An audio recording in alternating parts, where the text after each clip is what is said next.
A woman beat up her billionaire mom after she became crippled and deaf, but her son taught her a lesson. What happens when a daughter betrays the very person who gave her everything? Adaora, a once strong and independent woman, built a life of wealth and success, but when tragedy strikes, her daughter, Chinelo, turns her back. Left paralyzed and deaf, Adaora faces the harsh reality of her daughter's neglect. But it's her son, Tobi, who is determined to stand by her side and teach a powerful lesson. Will Chinelo regret her actions before it's too late? Watch the full video to discover if this is your first time on our channel. Take a moment to subscribe, and join us as we explore the full story. For our returning subscribers, thank you for your support. Now let's dive into the full story. The city skyline gleamed with Adaora's towering legacy, a self-made billionaire who had built her wealth from the ashes of hardship. The camera pans to her luxurious penthouse, where Adaora, a striking woman in her late 50s with a commanding presence, oversees her team. Her tailored outfit speaks of power, and her warm smile hints at a heart that has given generously to others. Adaora's empire wasn't just about wealth. It was a beacon of hope for the underprivileged. Her charity foundation provided scholarships, built hospitals, and funded community projects. Her children, Tobi and Chinelo, were her pride. Tobi, the dutiful and kind-hearted son, admired his mother deeply. Chinelo, her elder child, enjoyed the privileges of her mother's success but hid a growing resentment. At a celebratory dinner, Adaora announces her plans to step back from the business. She declares Tobi her successor, citing his dedication and vision. Chinelo's smile falters, but she quickly masks it, toasting her brother's success. The resentment in her eyes, however, is unmistakable. Later that night, in her lavish room adorned with accolades, Adaora looks at her late husband's portrait. "We did it," she whispers, her voice tinged with gratitude. But as the night deepens, the first seeds of tragedy are sown.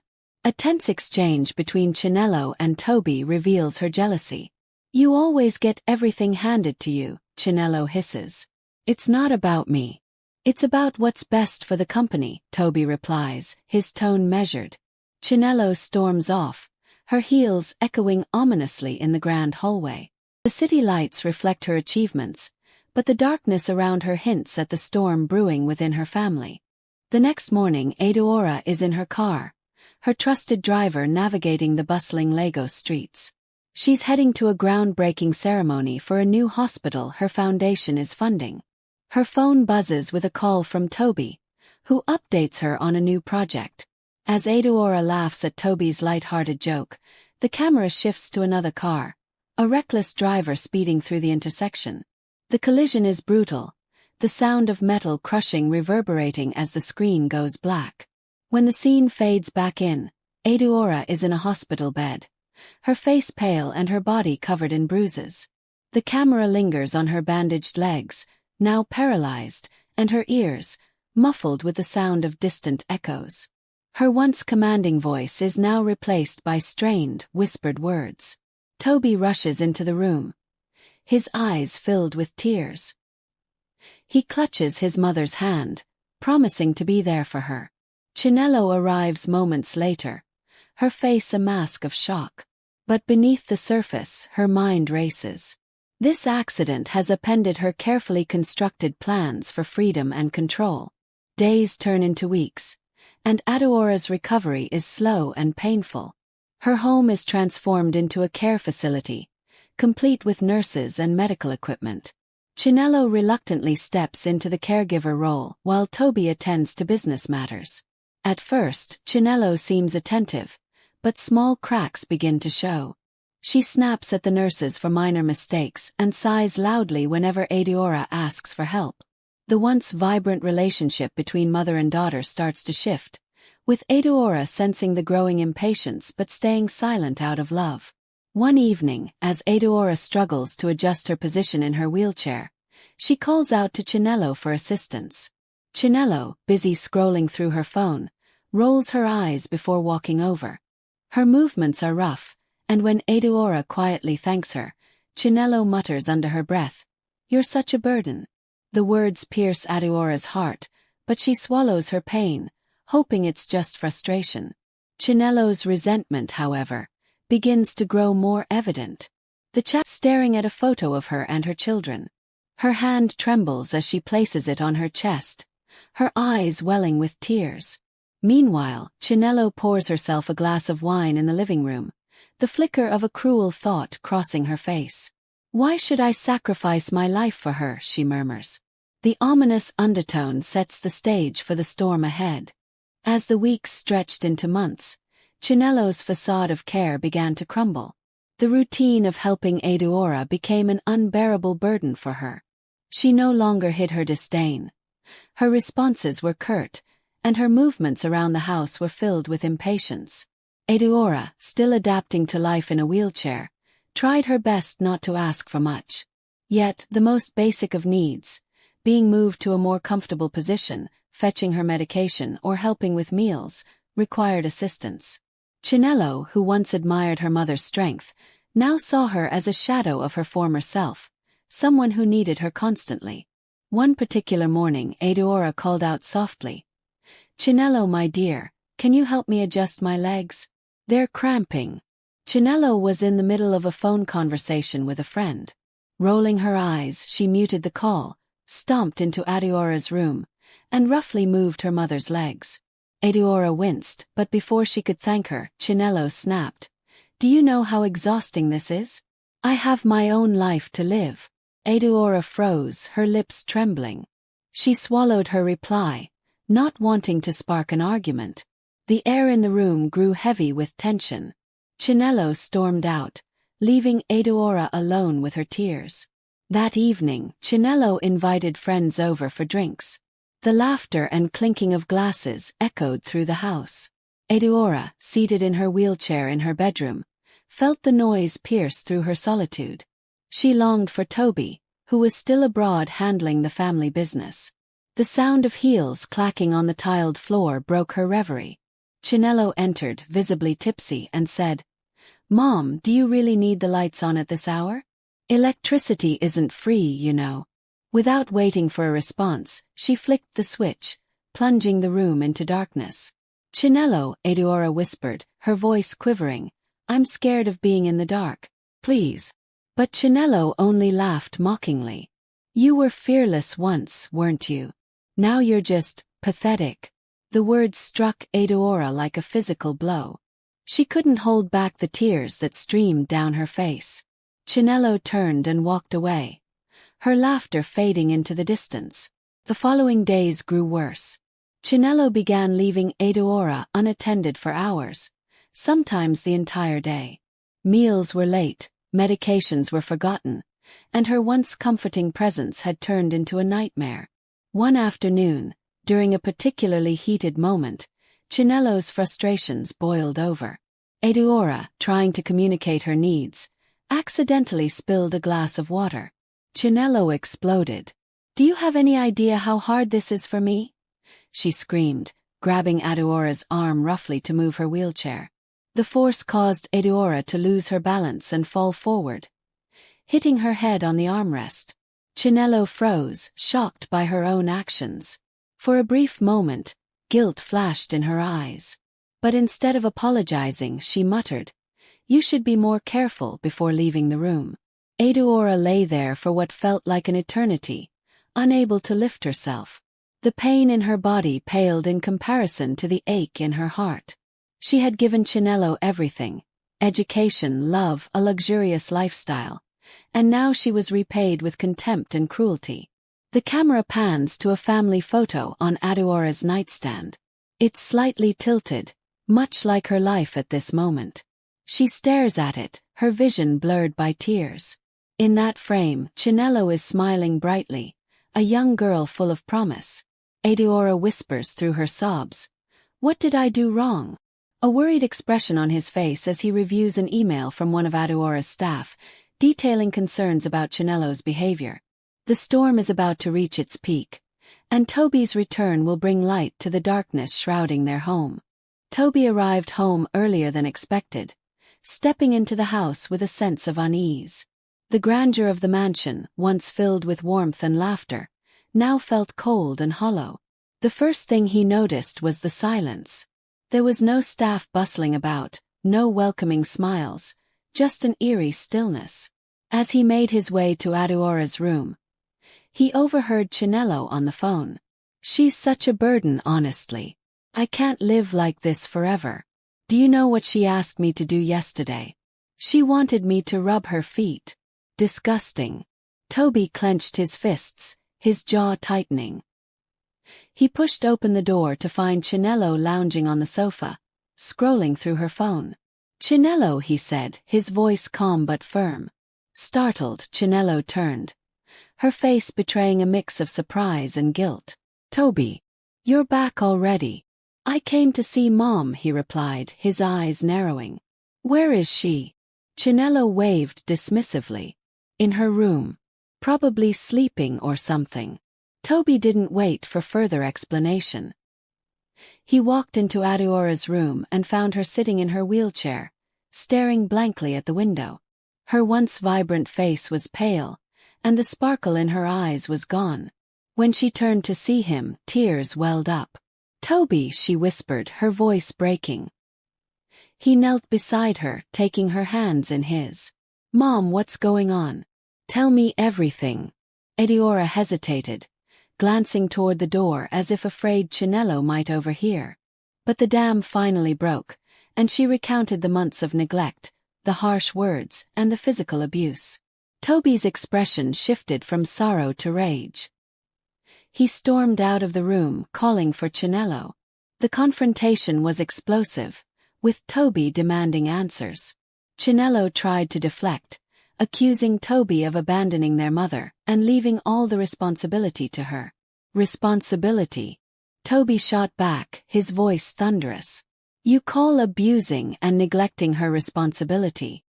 No matter the cost, as Chinelo's facade of control begins to crumble." Tobi sat at the dining table, his mind racing as he processed everything Adaora had told him. The thought of his once strong mother reduced to tears by her own daughter enraged him. He knew he couldn't let this continue. With Adaora's frail health in mind, he decided on a strategy to confront Chinelo more decisively, one that would protect his mother from further harm. That evening, Chinelo walked into the room, visibly tense after their earlier argument.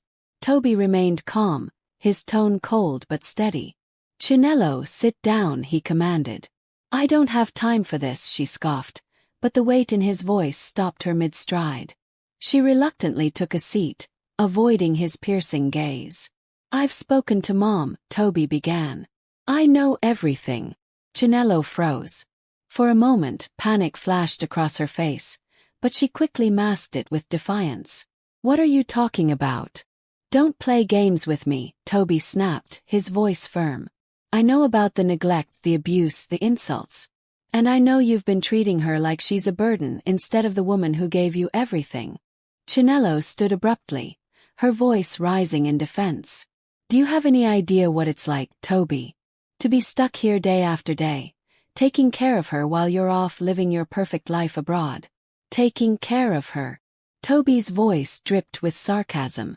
"You call shoving her around and leaving her alone for hours taking care of her? You don't understand." Chinelo shouted, her voice cracking. "I've sacrificed everything. My time, my freedom. And for what? To watch her waste away. That's your mother." Tobi roared, slamming his hand on the table. The sound echoed through the room, silencing Chinelo. "She gave you this life, Chinelo. Every opportunity, every luxury. You owe it to her to show at least an ounce of respect." For a moment, Chinelo looked stunned. The gravity of Tobi's words seemed to sink in, but her pride wouldn't let her admit fault. She crossed her arms, her face hardening. "Fine. If you think you can do a better job, then you take care of her. I'm done." Tobi's eyes narrowed. "Gladly. But don't think you'll walk away from this without consequences." The next morning, Tobi contacted a lawyer. He began the process of transferring Adaora to his care and setting up legal protections to ensure Chinelo couldn't interfere. He also hired a team of caregivers to assist with Adaora's needs. As the staff arrived, Chinelo watched in disbelief. She hadn't expected Tobi to act so quickly or decisively. Her sense of control over the household crumbled before her eyes. "Are you seriously replacing me with strangers?" she sneered as Tobi supervised the caregivers. "You replaced yourself the moment you stopped acting like family," Tobi shot back. Later that day, Tobi moved Adaora into a new suite he had prepared for her in his own home. The suite was warm and inviting, filled with Adaora's favorite books, family photos, and the comfort she deserved. When Adaora saw the space, her eyes filled with tears. "Tobi, I don't deserve this," she said softly. "Mom, you deserve the world," Tobi replied, his voice gentle. "And I'll make sure you're treated like the queen you are." Meanwhile, Chinelo's resentment festered. She felt humiliated, stripped of the power she once wielded.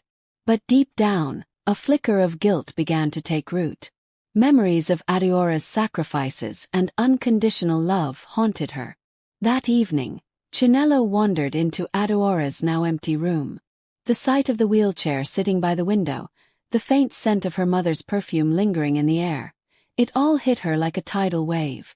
For the first time in years, she felt a pang of regret. She sat on the bed and buried her face in her hands, tears streaming down her cheeks. "What have I done?" she whispered to herself. But Chinelo's pride was a fortress, and breaking it down would take more than fleeting moments of remorse. The look of determination on his face contrasts with Chinelo's loneliness, setting the stage for a potential turning point in the family's fractured dynamic. Days turned into weeks, and Tobi settled into his role as Adaora's primary caretaker. The caregivers worked around the clock, tending to her every need. Despite the challenges of her paralysis and deafness, Adaora slowly began to regain a sense of independence.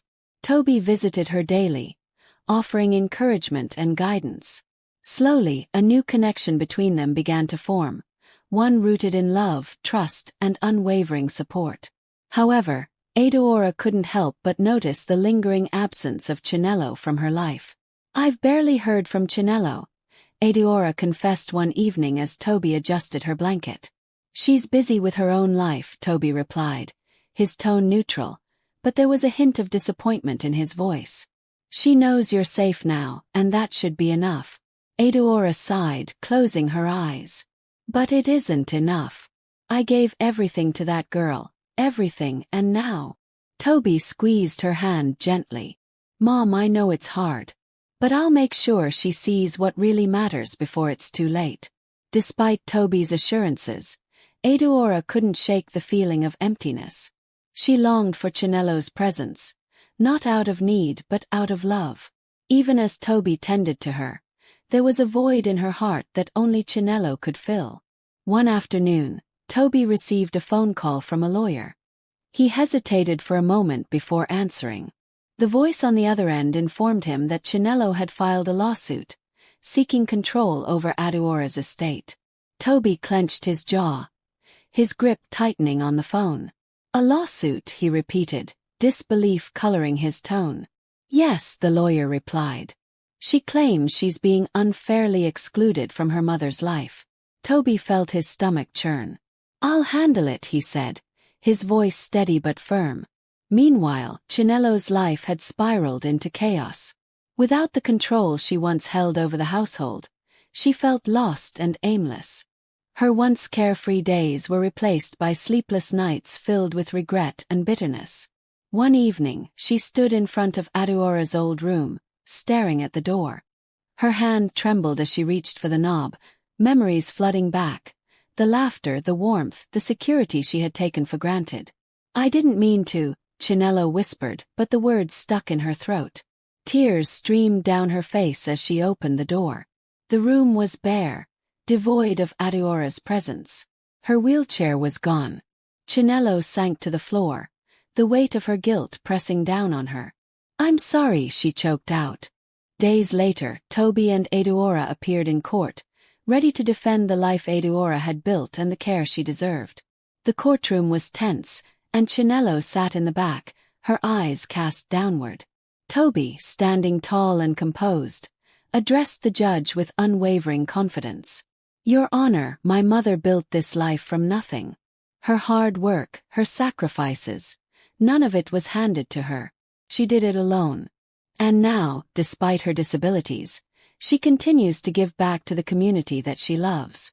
Chinelo's lawyer argued that Adaora's actions had isolated her from her family, and that Chinelo had the right to care for her mother, who was now dependent. Tobi's voice remained calm yet firm. Care, he scoffed. Neglect is not care. My mother didn't raise us to be selfish. She taught us to value respect, love, and responsibility. And I refuse to stand by and watch that be twisted. As the judge deliberated, Tobi turned to Chinelo, his gaze unyielding. You want what you think is yours. But this is more than money or control. It's about integrity and respect. And if you truly loved Mom, you wouldn't need a court to remind you of that. Chinelo stared at him, tears streaming down her face, but her pride kept her from responding. The court's verdict came down swiftly. Chinelo's lawsuit was dismissed, and Adaora was granted full control over her life, with Tobi as her primary caretaker. The moment the gavel fell, Adaora wept. But this time the tears were not from sorrow. They were from relief, from the knowledge that justice had been served. Justice not only for her, but for the bond that had once been broken. Chinelo left the courtroom in silence, her pride now shattered, her path unclear. In the quiet of Adaora's home that evening, Tobi sat beside her, holding her hand as they watched the sunset. Adaora turned to him, a soft smile on her face. I never wanted this, she said softly. But now I see, perhaps pride was my enemy too. Tobi nodded. It often is, Mom. But we've learned something important today. Adaora squeezed his hand. Love and forgiveness can heal even the deepest wounds. As the sun dipped below the horizon, they both knew the journey ahead would still be difficult, but for the first time in a long while, hope seemed possible once again. Weeks passed, and life in the house began to settle into a new rhythm. Tobi remained vigilant in his care for Adaora, ensuring she had everything she needed: love, attention, and comfort. Adaora, despite her physical limitations, felt more connected to Tobi than ever before. One evening, as Tobi read to her from a familiar book, Adaora spoke softly, her voice filled with gratitude. Tobi, thank you. I didn't know I could feel this peace again. Tobi smiled gently. You deserve this, Mom. You've always deserved more than you've gotten. But their peace didn't last. A knock on the door one afternoon shattered the tranquility. Tobi opened it to find Chinelo standing there, her eyes swollen from tears. Hey, I need to talk to Mom, Chinelo said, her voice shaky. Tobi hesitated, then stepped aside. Chinelo entered, her hands trembling as she made her way to Adaora's room. Adaora looked up as Chinelo approached, her expression a mixture of curiosity and caution. For a long moment neither woman spoke. Finally, Chinelo broke the silence. Mom, I've been so lost without you. I know I hurt you. I didn't mean to. Adaora studied her daughter, seeing the raw emotion in her eyes. Chinelo, where have you been all this time? Chinelo sank into a chair, her tears falling freely. I was too proud, too scared to face what I'd done. I couldn't bear to see you like this. But now I'm empty without you. Adaora reached out and took Chinelo's hand. Pride has a way of blinding us, my dear. But sometimes we find our way back when we're ready. They sat in silence for what felt like an eternity, the weight of their past lingering between them. Tobi stood quietly in the doorway, his heart aching as he watched the two women who had both shaped his life. In the days that followed, Chinelo proved herself. She began volunteering to assist with Adaora's care, offering to help with the daily routines she once dismissed. Though awkward at first, their connection began to rebuild. One afternoon, as Chinelo helped Adaora adjust her wheelchair, she whispered, I've missed so much of your life, Mom. I want to make it right. Adaora smiled, tears filling her eyes. It's never too late, Chinelo. But it will take time and it will take effort. Chinelo nodded, squeezing her mother's hand. I'm willing to try. Tobi watched from a distance, observing the shift in his sister. The woman who once resented their mother was now seeking her approval. He didn't expect forgiveness to come quickly, but he knew it would come. One evening, as the three of them sat together by the fireplace, Chinelo spoke. "Mom," she said softly, "I've realized how much you've sacrificed for us. For me. I can't fix the past, but I can try to make the future better." Adaora reached for her daughter, pulling her into a gentle embrace. "That's all I ever wanted, Chinelo. For you to find your way back." Tobi watched as his mother and sister clung to each other, the weight of their shared pain slowly lifting. In that moment, he saw hope blooming where only sorrow had once dwelled. Months turned into years, and the bond between Adaora and Chinelo deepened. The once strained relationship became one of mutual respect and understanding. Chinelo continued to care for her mother, not out of obligation, but out of love and gratitude. Tobi observed the transformation, finding peace in the knowledge that his family was healing. He knew the wounds of the past could never be completely erased, but they no longer defined their future. One evening, as Tobi and Adaora sat on the porch, watching the sunset, Adaora turned to him. "Tobi, I've never felt more complete," she said, her voice steady. Tobi smiled, squeezing her hand. "We all have our struggles, Mom. But as long as we're together, we'll find our way through." Chinelo joined them on the porch, her eyes shining with newfound hope. Together, the three of them watched as the sun dipped below the horizon, symbolizing a new beginning. In the quiet of the night, they realized that forgiveness had the power to heal even the deepest of wounds. And as the stars began to appear, they knew their family was whole again. Thank you so much for watching, but before you go, let's digest these moral lessons together. Pride and resentment can destroy relationships. The story highlights how pride and resentment can lead to misunderstandings, neglect, and ultimately, fractured family bonds. Learning to let go of ego and embrace humility can pave the way for healing. The power of forgiveness and second chances. No matter how deep the wounds, forgiveness and understanding have the power to restore broken relationships. The journey toward healing often requires time, effort, and willingness from all parties. Gratitude and love strengthen relationships. True care comes from a place of love and gratitude, not obligation.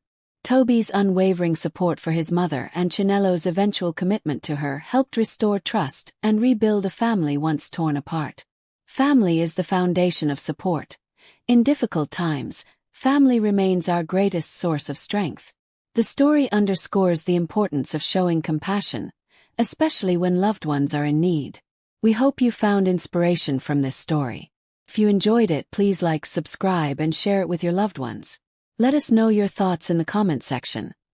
How has forgiveness or family dynamics impacted your life? We'd love to hear from you.